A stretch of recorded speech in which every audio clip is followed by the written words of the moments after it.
আমাদের আজকের গল্পটি শোনার আগে কানে হেডফোন লাগিয়ে নিন আর সাথে কিছু টিস্যু পেপার নিতে পারেন, কারণ গল্পটি শুনতে শুনতে হয়তো আপনি কেঁদে দিতে পারেন।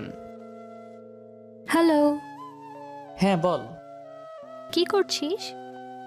শুয়ে আছি। দুপুরে খেয়েছিস? না। কেন?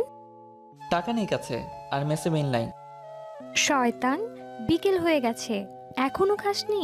তাড়াতাড়ি বাইরে আয়। ছেলেটির নাম শুভ আর মেয়েটির নাম নীলা।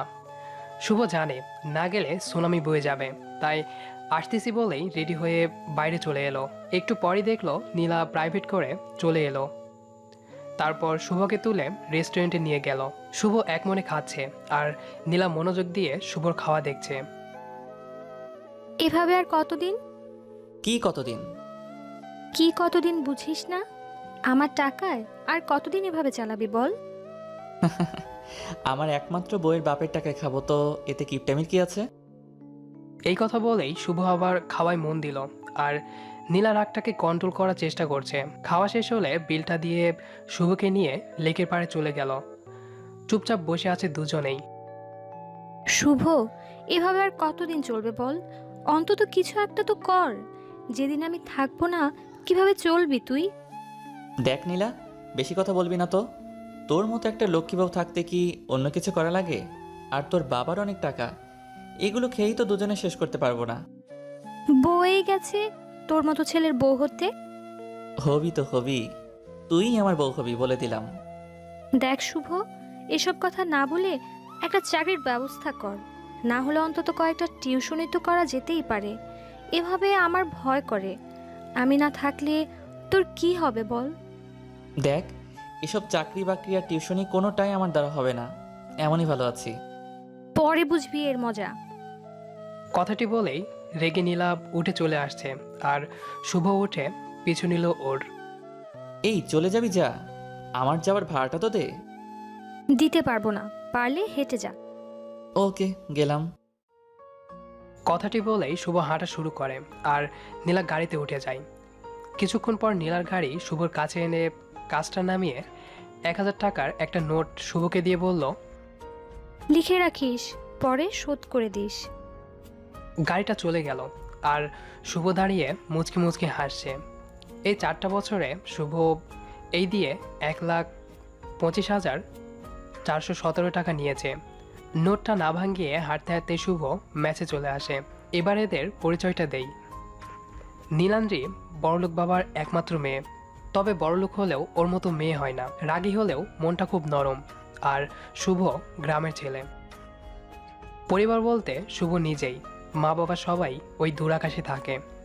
অনেক কষ্ট করে ভার্সিটি পর্যন্ত এসেছে। পরিচয় বলতে এতটুকুই। ভার্সিটিতে শুভ একদম বেখেয়ালিভাবে চলতো, উদাসীন। আর এই উদাসীন ছেলেটাকে দেখে নীলার ভীষণ রাগ হতো, যে ছেলেটা এমন কেন। তাই শুভর সাথে বন্ধুত্ব করে নীলা। এরপর থেকেই শুভর প্যারা শুরু। শুভ এতটাই উদাসীন যে না খেয়ে থাকবে, তবুও কিছু করবে না। তবে নীলা খুব ভালো, তাই তো শুভর যখন যা লাগে দেয়। আর একসাথে থাকা চলা এটা তো কমন। এই 4টা বছর ধরে শুভর জ্বালাতে নীলা পাগল প্রায়। তবুও কেন জানি শুভকে কিছু বলতে পারে না। ছেলেটা এতিম তো, তাই আর শুভর হাসি দেখলেই নীলা সব রাগ চলে যায়। অপরদিকে শুভ নিজেকে নিজে যতটা না কেয়ার করে, তার চেয়ে বেশি নীলা কেয়ার করে। তাই তো নীলাকে খুব ভালোবেসে ফেলেছে শুভ।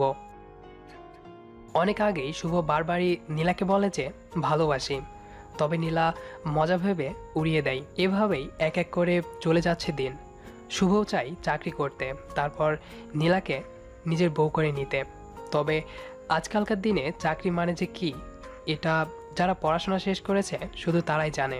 অনেক জায়গায় চাকরির ইন্টারভিউ দিয়েছে, তবে আজকাল মামা খালু আর টাকা ছাড়া কিছুই হয় না, তাই তো চাকরিটা আর করা হয় না। চাকরি না হলেও শুভ চুপি চুপি সেই প্রথম থেকেই রাতে 2টো টিউশনি করায়, যা নীলা জানে না। শুভর ইচ্ছে টিউশনি জমানো টাকা দিয়ে বিয়ের পর নীলাকে অনেক বড় একটা গিফট দেবে। শুভ অনেক স্বপ্ন দেখে নীলাকে নিয়ে। বিকালে ম্যাচে বসেছিল, তখনই আবার নীলা ফোন দিল। হ্যাঁ বউ বলো। দেখ শুভ, সব সময় আমার মজা ভালো লাগে না।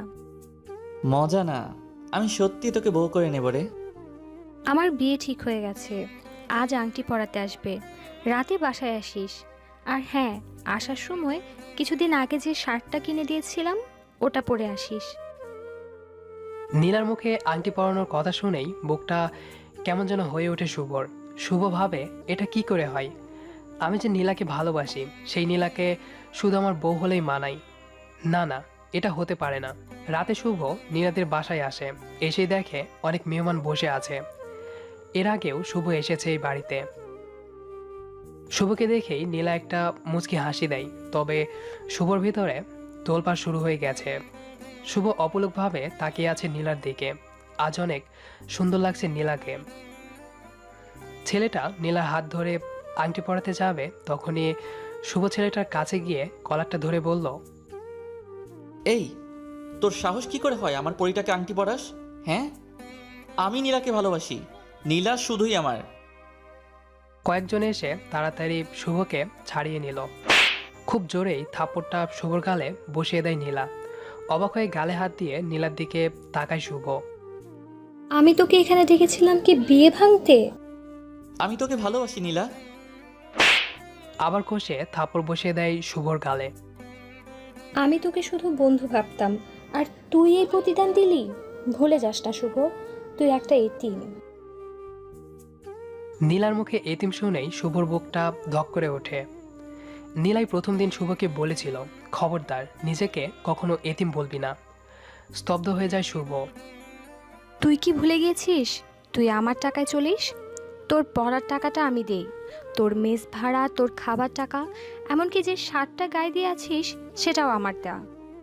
একটা এতিম ছেলে তুই, যার কোনো বাড়ি নেই, থাকার জায়গা নেই, একটা টাকা নেই। তোর মতো ছেলেকে এতদিন আমি সাহায্য করেছি কি শেষমেশ আমার পরিবারকে তুই ছোট করবি এই জন্যে? তোর টাকা লাগবে তো নে, দিচ্ছি, দাঁড়া।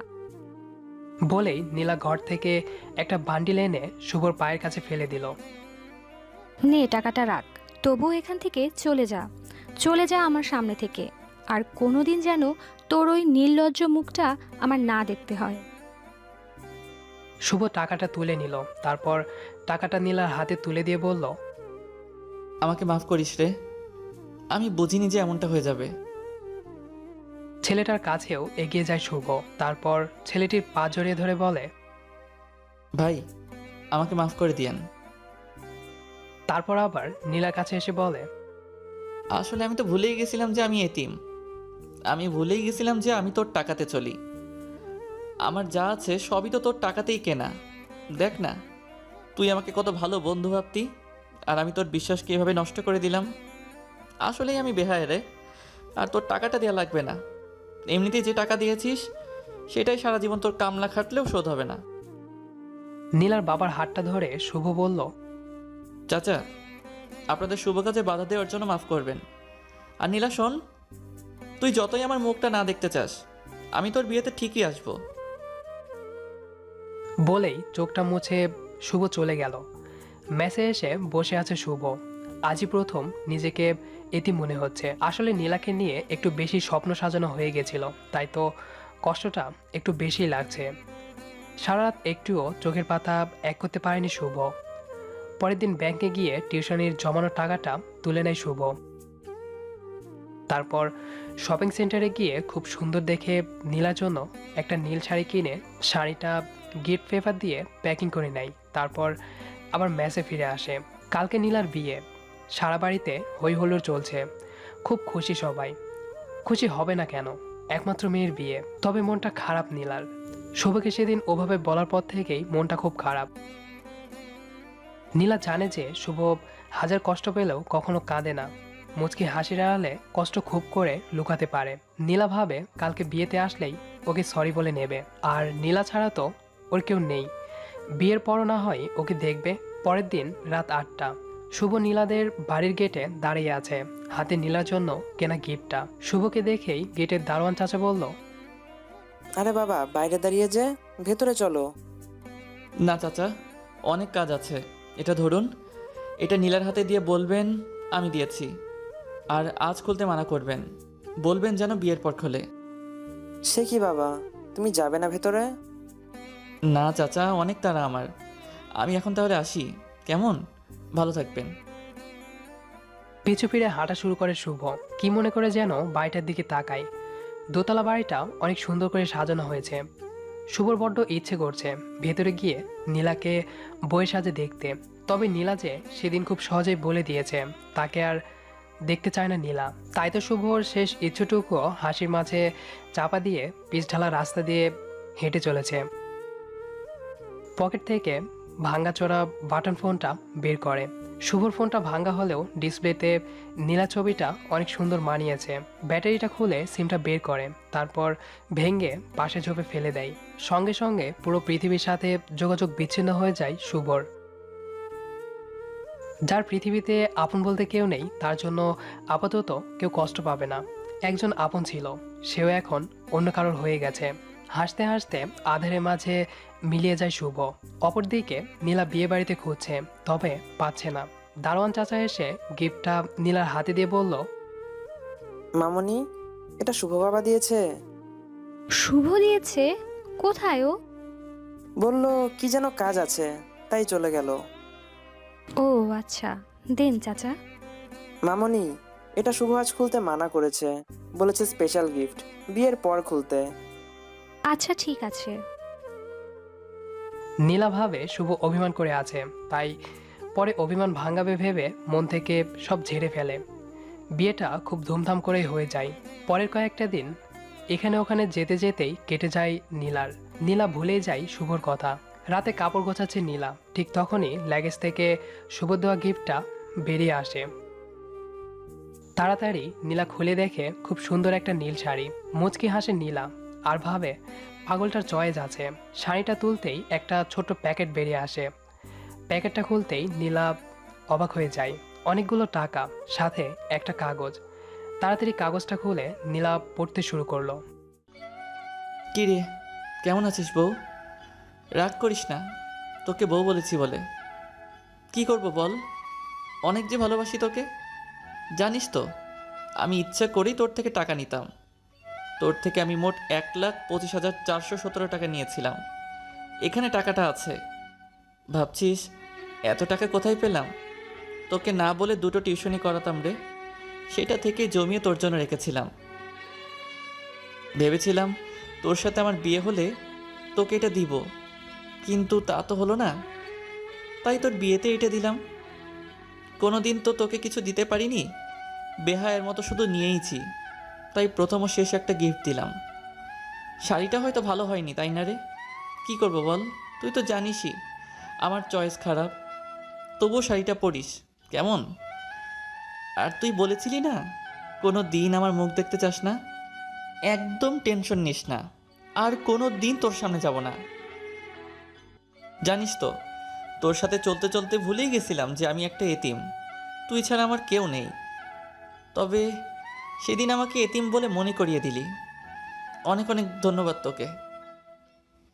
শেষ পর্যন্ত নিজের ভুলে এই এতিমটার আর কেউ রইল না রে। তাই পুরো পৃথিবীর থেকে সংযোগটা বিচ্ছিন্ন করে নিলাম। পারলে মাফ করে দিস কেমন? আর কোনো দিন তোর এই বেহায়াটার মুখ দেখতে হবে না। দোয়া রইল তোদের সাংসারিক জীবন সুখের হোক। ভালো থাকিস বউ। যদি কখন আবার হয় দেখা, যদি পথ দুটো না হয় একা, তবে রোজ রাতে আমি তারা হয়ে জ্বলবো তোর ইশারায়। চিঠিটা পড়ে চোখের জল যেন বাধা মানছে না নীলার। তাড়াতাড়ি ফোনটা নিয়ে ফোন দেয়। ওপাশ থেকে সুন্দরভাবে ভেসে আসছে, এই মুহূর্তে আপনার কাঙ্ক্ষিত নম্বরে সংযোগ দেওয়া সম্ভব হচ্ছে না। হু হু করে কেঁদে ওঠে নীলা। রাতে গাড়ি নিয়ে বেরিয়ে পড়ে শুভকে খুঁজতে। তবে সারা শহর খুঁজেও আর পায় না। পাবে কি করে? সে যে আজ চলে গেছে না ফেরার দেশে। গল্পটা লিখতে আমি নিজে অনেক কেঁদেছি। আম্মু বলেছিল কাঁদছিস কেন? তারপর আম্মুকে পড়ালাম, আম্মুও কেঁদেছিল। যাই হোক, কেমন লাগলো কমেন্ট করে জানান। আর নিয়মিত এমন গল্প শুনতে সাবস্ক্রাইব করতে ভুলবেন না।